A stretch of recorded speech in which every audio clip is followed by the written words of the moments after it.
বাহিরে ঝুম বৃষ্টি আর মৃদু মৃদু বাতাস, আর ভেতরে গরম গরম কফি, সাথে রয়েছে প্রিয় ফ্রেন্ডগুলো আর পছন্দের মিউজিক। এত সুন্দর মুহূর্ত কাটিয়েছি এই প্লেজেন্ট রেস্টুরেন্টটিতে।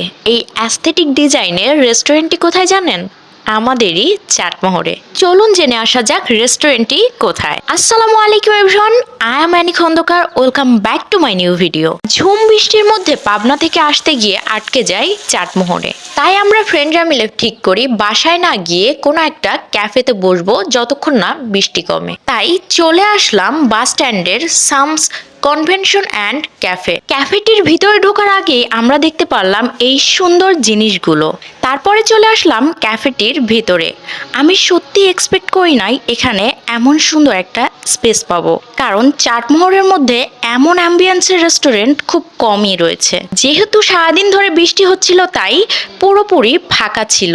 ফাঁকা থাকার কারণে আমরা বেশ সুন্দরভাবে টাইম স্পেন্ড করতে পেরেছি। বৃষ্টি থাকার কারণে যেমন সুবিধা হয়েছিল তেমন অসুবিধাও হয়েছিল। খুব একটা আইটেম অ্যাভেলেবল ছিল না, কারণ তাদের বাজার সংকট ছিল বৃষ্টির কারণে। তাই আমরা একটা নর্মাল কফি অর্ডার দিই। কফি খাচ্ছিলাম আর আমরা ফিউচার নিয়ে ভাবছিলাম। এখন আমরা ফ্রেন্ডরা একসাথে আছি, কিন্তু ফিউচারে জীবনের তাগিদে যার যার মতো শেষে হয়ে যাব।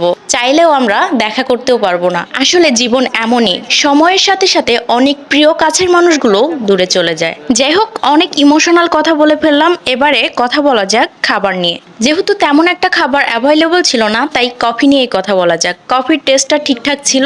যদি চাটমোহরের কথা বিবেচনা করি তাহলে ইটস গুড, বাট পাবনার সাথে কম্পেয়ার করলে অনেক ইমপ্রুভ করতে হবে। এখানে মিস্টার বাপ্পি সাহেব আগেই কফি নিয়ে ফেলেছিল, তাই আমরা ইচ্ছা মতো ওকে বকা দিলাম। আপনারা অনেকেই বলে থাকেন আমি নাকি টাকা খেয়ে রিভিউ দেই, তাই বিল পে করার ভিডিওটি দেখিয়ে দিলাম। বৃষ্টি না কমা পর্যন্ত আমরা ওখানেই অপেক্ষা করছিলাম। যাই হোক, আজকের ভিডিওটি এতটুকুই। দেখা হবে অন্য কোনো ভিডিওতে। ততক্ষণ পর্যন্ত ভালো থাকবেন, সুস্থ থাকবেন। আল্লাহ হাফেজ।